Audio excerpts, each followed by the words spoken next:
Assalamualaikum Pak Darisno. Waalaikumsalam Pak Waji. Sehat ya Pak? Alhamdulillah sehat hari ini. Mohon izin Pak Darisno ini melakukan sedikit wawancara Pak Darisno. Karena selaku kepala sekolah Pak Darisno di SD Pondok Bodro 1. Bodro 1 ini. Mungkin ada hal yang pasti pernah dilakukan khususnya dalam pengambilan keputusan. Mohon izin sakit Pak Darisno. Insyaallah ya silakan. Baik. Pak Darisno, yang pertama Pak Darisno mungkin pastilah kepala sekolah yang berpengalaman, apalagi masa kerja lama, pernah menemui permasalahan yang mungkin dilematis, mengandung kebenaran semua tapi harus diluruskan. Pak Darisno itu pernah mengalami itu belum? Selama saya jadi kepala sekolah beberapa kali memang kita mengalami masalah-masalah itu pasti masalah itu datang itu pasti. Memang ada dua klasifikasi permasalahan. Ini tentu harus kita bedakan. Cara membedakannya itu tentu dengan melihat definisinya. Ya. Jika pilihan yang harus kita ambil itu yang satu benar, kemudian yang satu salah, itu berarti klasifikasinya masuk ke rujukan moral. Tetapi kalau pilihannya itu yang satu benar, yang kedua juga benar, maka itu klasifikasinya masuk ke seperti itu Pak.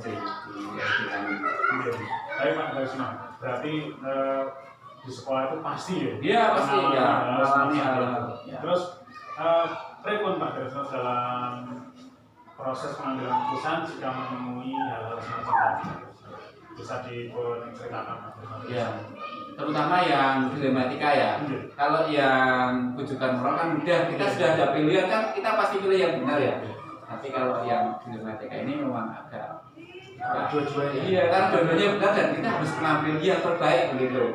Tentu untuk memutuskan pilihan yang tepat, beberapa hal harus kita pertimbangkan.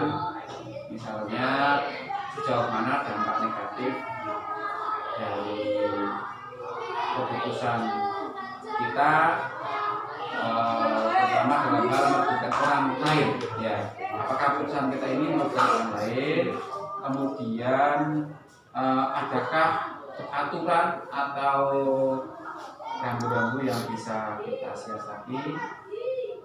Kemudian yang selanjutnya sejauh mana dampak jangka panjang maupun jangka pendek dari keputusan yang kita ambil. Nah tentu dalam pengambilan keputusan ini saya tidak bisa sendiri Pak Waji sebagai kepala sekolah, saya juga harus musyawarah dengan teman-teman. Kemudian kita juga minta pendapat dari komite, minta saran dari pengawas sekolah. Seperti itu proses yang selama ini kami lakukan. Baik Pak Darisno. Ya, untuk menurut Pak Darisno ini kita yang paling jangka efektif ya, kita menemukan beberapa hal-hal yang dilematis untuk rujukan moral ini mungkin yang dapat dilakukan Pak Darisno bagaimana?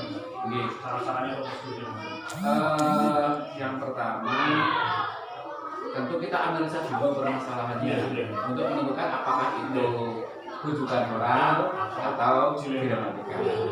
Kemudian yang kedua kita analisa siapa saja yang terlibat dan dapat kita libatkan dalam pengambilan keputusan. Kemudian yang selanjutnya kita kumpulkan fakta-fakta pendukung yang menyebabkan kasus itu terjadi. Kalau di SD kan kasus-kasus yang sering terjadi itu kan ketika kita mau kelulusan, ketika kita mau menaikkan kelas ya. Misalnya faktor pendukungnya KKM-nya bagaimana, tingkat pendidikannya seperti apa, kemudian sikapnya juga seperti apa, itu nanti yang menjadi faktor-faktor pendukung. Yang kemudian pengujian mana lawan benar dan mana lawan salah. Adakah pelanggaran hukum, adakah regulasi sekolah, ya. Kemudian apakah nanti keputusan ini yang kita ambil ini apakah menimbulkan rasa tidak nyaman atau tidak? Jadi seperti itu Pak. Kalau menimbulkan rasa tidak nyaman tentu akan mempengaruhi kinerja kita. Mau berangkat sekolah aja sudah rasanya kalau ada masalah itu sudah rasa-rasa bahkan sampai tidak tinggal itu kan seperti itu Pak Raji ya. Kemudian kita juga pertimbangkan dampak jangka panjang dari keputusan yang kita ambil. Selanjutnya prosedur selanjutnya yaitu memperkirakan keputusan yang kita ambil beserta dampak pentingnya tadi ya.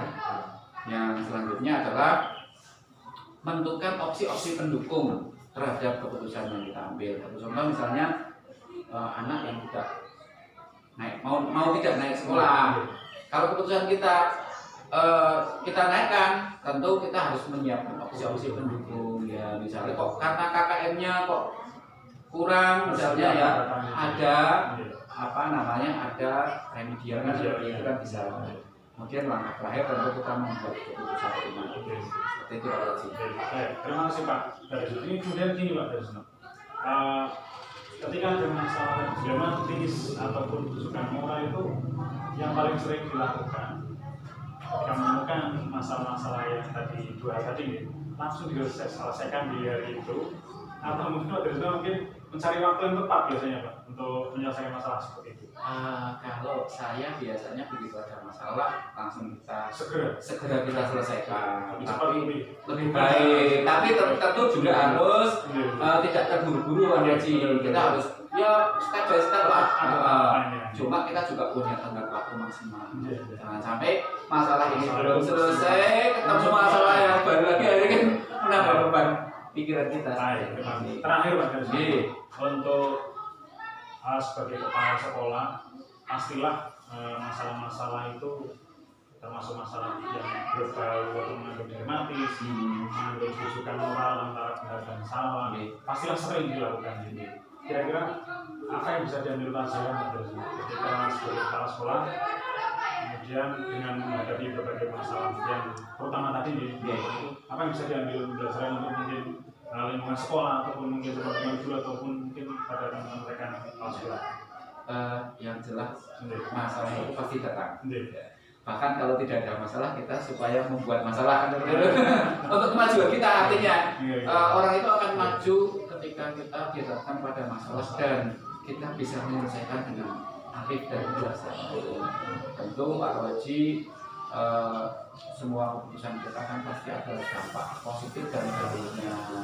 Nah, tentu kita harus meminimalisir dampak negatifnya seminim mungkin dengan mengedepankan rasa kemanusiaan, juga rasa keadilan. Kemudian yang kedua, bahwa kasus yang terjadi ini tentu bisa saja terjadi di kemudian hari ya. Kasus di sekolah itu kan polanya hampir sama ya PPDB, kenaikan kelas, kelulusan, dan seperti itu kan.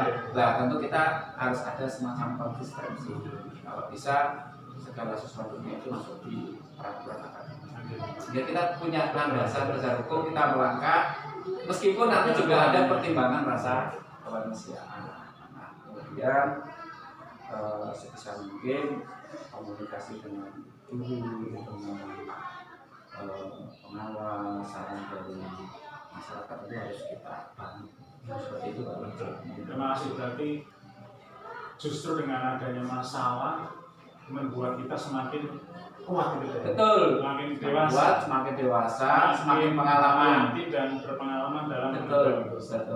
Dan pasti masalah itu akan datang terus. Pasti akan datang. Ya. Selama kita bekerja. Terima kasih untuk diskusi singkat hari ini, semoga ada manfaat bagi saya dan juga bagi teman-teman lain, khususnya untuk calon guru penggerak. Matur sangat atas waktunya. Selamat Pak Haji. Terima kasih atas waktunya dan mohon maaf apabila ada yang kurang berkenan. Saya tutup dulu. Assalamualaikum warahmatullahi wabarakatuh. Waalaikumsalam. Matur. Pak Haji. Sekat dulu.